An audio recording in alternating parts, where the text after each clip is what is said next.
శ్రీ సాయిరామ్. శ్రీమద్ భగవద్గీత 4వ అధ్యాయంలోని 4వ శ్లోకం గురించి ఈరోజు తెలుసుకోబోతున్నాం. సాయిరామ్. భగవానుడు గత శ్లోకములో అర్జునుడు బోధించినటువంటి పరమార్థ విద్య నిష్కామకరవత్వము ఎటువంటిదంటే అది చాలా పురాతనమైనది, ఉత్తమమైనది, రహస్యమైనది.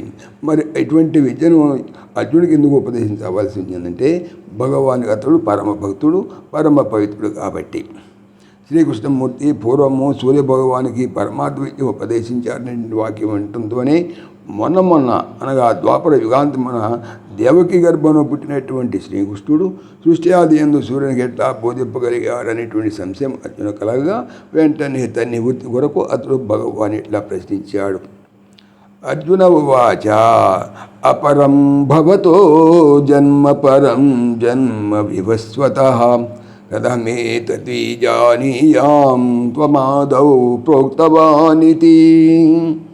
అర్జున ఉవాచ, అర్జునుడు చెప్పాను, భవతః నీ యొక్క జన్మము అపరం తరువాతిది, వివస్వతః సూర్యుని యొక్క జన్మము, పరం వెనుకటిది, అదౌ సృష్టి ఆరంభమున త్వం నీవు ప్రోక్తవాన్ ఇది చెప్పితే వనుట ఏది కలదో ఏ తత్ దీనిని కథం ఎట్లు నిజానీయం తెలుసుకుందును.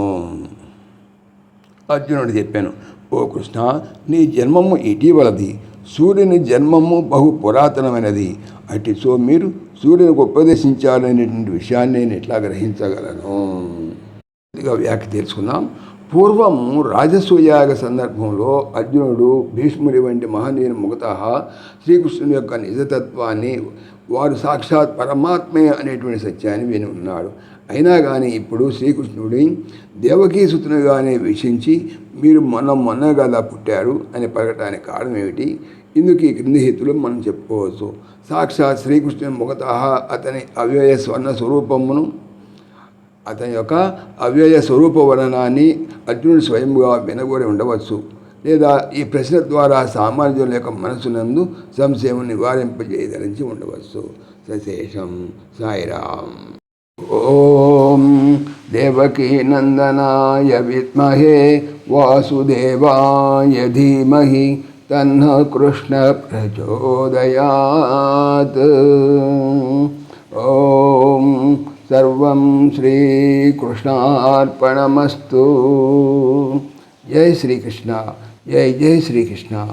ఆత్మీయులకు మనవి, శ్రీకృష్ణ పరమాత్మ ఈ ఛానల్తో పాటుగా అనంత మహిమల శ్రీ సత్యసాయి అనేటువంటి మరొక యూట్యూబ్ ఛానల్ చేయిస్తున్నారు. దీనికి సంబంధించిన లింకు డిస్క్రిప్షన్లో చూడవచ్చు. జై శ్రీకృష్ణ. జై జై శ్రీకృష్ణ.